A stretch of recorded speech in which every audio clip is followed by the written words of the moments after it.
Четвертая-пятая часть населения Казахстана находится на уровне выживания, считает президент Центра социальных и политических исследований «Стратегия» Гульмира Илиова. Наши наблюдения за последние 10 лет показывают, что четвертая-пятая часть населения находится на уровне выживания. Этой группе средств хватает только на питание, покупка одежды уже вызывает затруднения, сказала Гульмира Илиова в ходе презентации исследования об оценке уровня материального благополучия населения Казахстана во вторник. При этом она отметила, что официальная статистика из года в год демонстрирует рост показателей средней зарплаты по стране.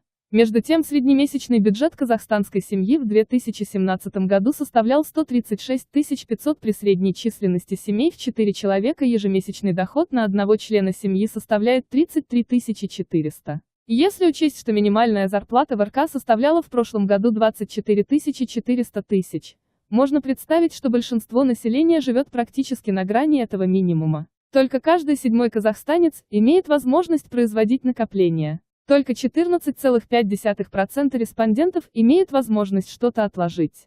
Более 80% опрошенных тратят, и если что-то останется, возможно, смогут сберечь. Также по итогам исследования, каждый четвертый опрошенный ожидал ухудшения своего материального положения в течение 2017 года. В числе причин казахстанцы называли рост цен на товары и услуги – 52%, сложности с трудоустройством – 22% и высокую вероятность потери работы – 10%.